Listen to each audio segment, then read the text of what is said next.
नहीं तो स्वाति मालीवाल हमारे साथ जुड़ चुके हैं। स्वाति, ये शायद आपको सबसे पहले पता चल गया था।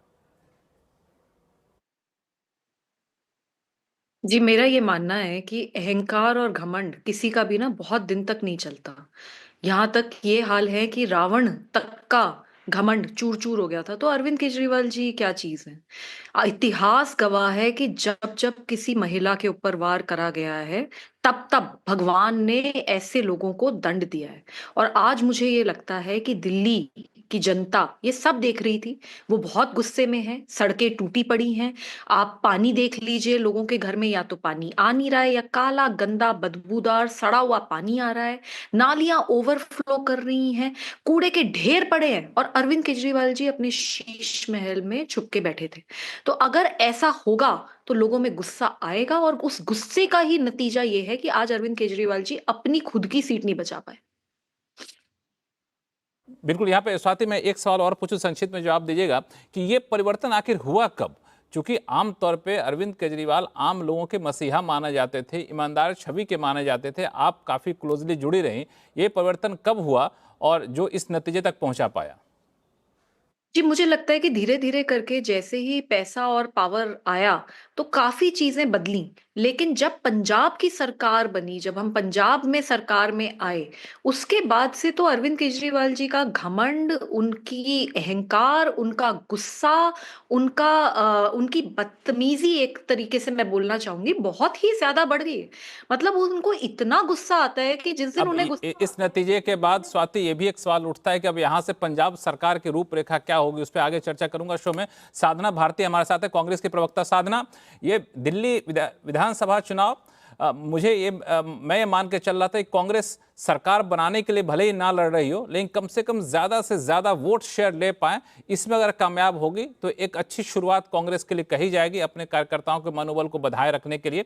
लेकिन उसमें भी कांग्रेस सफल नहीं हो पाई। आपको लगता है कि जिस तरीके से ठंडा रिस्पांस टॉप लीडरशिप का था, वो इसके लिए जिम्मेदार है?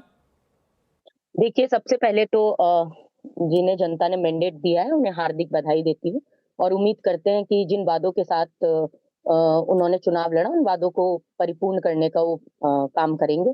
दूसरी बात मैं ये कहूँगी कि बिल्कुल देखिए, निश्चित तौर पे हम निराश ज़रूर हैं, जो कि आंकड़े और जो नतीजे हमारे सामने आए हैं, लेकिन चुनाव ज़रूर हारे हैं, हिम्मत नहीं हारे हैं। बार-बार एक बात बीच में कही जा रही है लगातार, क्योंकि मैं सुबह से डिबेट्स में हूँ, लगातार चैनलों पर बैठे हैं, तो बार-बार कहा जा रहा है कि भई आम आदमी पार्टी जो सीटों पर हारी है उसमें कांग्रेस कहीं न कहीं ज़िम्मेदार है। देखिए, कांग्रेस पार्टी सबसे पहली बात तो एक कोई सामाजिक संगठन नहीं है, हम एक राजनीतिक संगठन है।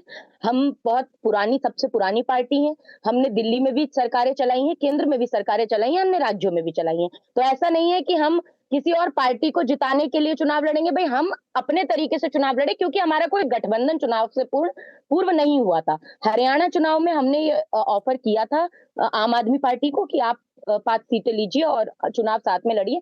0.4% का अंतर था बीजेपी और कांग्रेस की हार-जीत में। हमने नहीं कहा कि कोई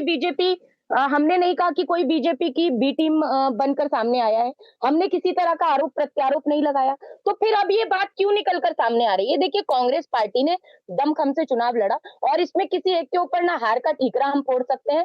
सभी मिलकर जब चुनाव जीतते हैं, तो कार्यकर्ता से लेकर सर्वोच्च नेता तक उसमें जीतने का जो है उसमें जश्न मनाते हैं और उस जश्न में शामिल होते हैं, उसकी ज़िम्मेदारी भी वो होते हैं, आधिकारिक तौर पर भी और हर तरीके से। हारते जब हैं, तो भी कार्यकर्ता भी उतना ही काम करता है, एक बड़े नेता भी उसी स्तर पर काम करते हैं, तो हार का ठीकरा किसी एक पर तो बिल्कुल नहीं फोड़ा जाना चाहिए। हाँ, इसमें आत्म हार अवलोकन का की ठिकाना नहीं फोड़ना चाहिए। साधना, मैं आपके पास और आगे आऊंगा, हमारे पास 2-3 मेहमान और जुड़े हुए, हर्षवर्धन त्रिपाठी हैं और सज्जन जी हैं। हर्षवर्धन, आपके पास आऊंगा। ये मोदी की गारंटी पे लोगों ने ज्यादा भरोसा किया, आम आदमी पार्टी की गारंटी पे लोगों ने उतना भरोसा नहीं किया, ये माना जाए? लक्ष्मण जी, मुझे लगता है कि इसको सबसे पहले तो ये देखना चाहिए कि ये पार्टी है क्या। न तो इसके पास कोई सामाजिक आधार, न इस पार्टी का कोई बड़ा नेता, न इस पार्टी में कोई खांटी पॉलिटिशियन थे। ये देश को एक उम्मीद थी कि रेवोल्यूशन लेकर आए हैं, ईमानदार लोग हैं, किसी किसी प्रोफेशनल फील्ड में कुछ काम कर रहे थे, व्यवस्था से उब चुके लोगों का एक समूह हो गया और लगा कि हाँ भाई सचमुच बड़ा क्रांतिकारी काम हुआ है। लेकिन जरा आप सोचिए, जो पार्टी शिक्षा और स्वास्थ्य के मॉडल पर आई हो, उसके शिक्षा मंत्री जो शराब मंत्री भी थे, उनको अपनी सीट छोड़कर भागनी पड़ी। पटपड़गंज भी गई, जंगपुरा भी गई, शिक्षा मॉडल फर्जी निकला। सत्येंद्र जैन जो स्वास्थ्य मॉडल बता रहे थे, मोहल्ला क्लिनिक हार गए, स्वास्थ्य मॉडल फर्जी निकला। सौरभ भारद्वाज जो गत्ते वाला ईवीएम मॉडल लेकर गए थे विधानसभा में, बता रहे थे कि देखो ऐसे बटन दबाओगे तो इस पे दबाओगे लेकिन जाएगा उस पे, वो मॉडल फर्जी निकला। और सबसे बड़ा जो कट्टर ईमानदार कहते थे खुद को अरविंद केजरीवाल, वो भी हार गए, यानी वो भी मॉडल फर्जी था। तो एक तरह से राजनीतिक बेईमानों के इस समूह को जनता ने नकार दिया।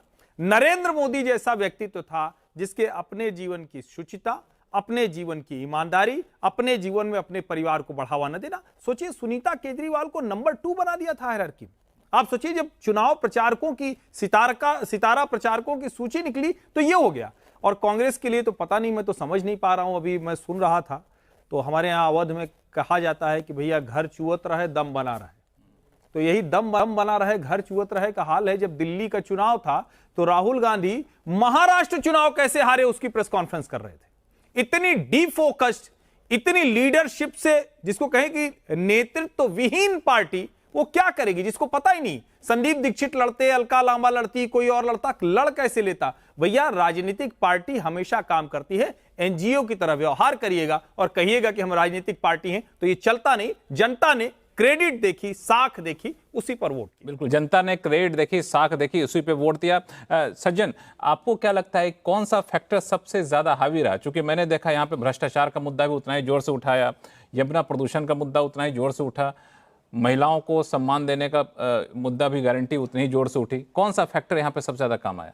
देखिए, अगर आप क्लियरली देखें तो एक चीज़ जो आम आदमी पार्टी के पक्ष में जो इस बार नहीं गई, और जैसा कि हर्षवर्धन जी ने भी बताया कि देखिए, आंदोलन से जब निकली हुई पार्टी होती है तो कुछ समय तक उसके साथ एक मोरल वेट होता है, नॉर्मेटिव वेट होता है कि एक नई पार्टी है, नई विचार की पार्टी है, नई व्यवस्था है। अब 15 से 20 के बीच में कुछ एक काम हुए और एक बड़ी जनता ने लगा कि चलो हर लिमिटेशन के बावजूद इन्होंने कुछ काम किए हैं। 20 से 25 का जो दौर था उसमें आप देखेंगे कि सारी की सारी जो नैतिकता हो, चाहे वो भ्रष्टाचार के मुद्दे पे हो, चाहे वो आपकी गरीब समाज को सर्व करने की बात हो, जिस तरह गार्बेज था, सब कुछ था। तीसरा सबसे बड़ी बात जो शराब वाला जो एक ये मुद्दा आया, ये सारी की सारी चीजें ये खुल के सामने आएगी कि एक आम पार्टी है जो सत्ता में बने रहने के लिए हथकंडे अपनाती है। पहला तो ये। दूसरी, इस बार क्या खास हुआ तो आप देखें तो हमेशा दिल्ली में रहा है कि लोकसभा चुनाव और विधानसभा चुनाव में एक बड़ा 15% का स्विंग फैक्टर था जो बीजेपी की तरफ जाता था और फिर आ जाता था वो आम आदमी पार्टी की तरफ आर्थिक कारण से। वो कौन सा फैक्टर था? वो आप देखेंगे कि उससे पहाड़ी और पूर्वांचली, ये दो जो वोटर समूह है, ये आर्थिक रूप से लोअर मिडिल क्लास से लेके बीपीएल इस श्रेणी के बीच में आता है। इस बार निश्चित तौर पे हुआ है कि जो लोग ये मान रहे थे कि क्लास डिवाइड है, और हम लोगों को भी ग्राउंड में लगा कि हाँ, पार्टी के पास कोई मोरल हाई ग्राउंड तो नहीं है, लेकिन एक क्लास एंगल पे कि एक बेनिफिशियरी क्लास इन्होंने आम आदमी पार्टी के लाभार्थी है, उसमें पूर्वांचली वोट भी शायद आर्थिक नतीजों से प्रभावी हो।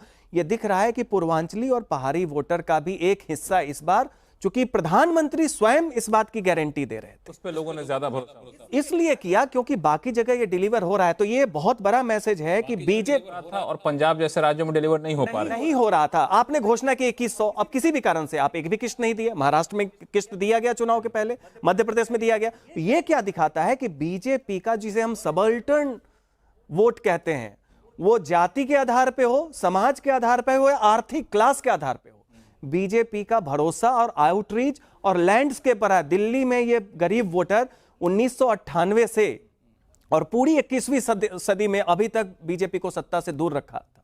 ये आप देखिए कि उनका समर्थन बहुत बड़ा एक लैंडस्केप के चेंज को दिखाता है गरीब वोटर्स में। डॉक्टर कार्तिकेय बत्रा हमारे साथ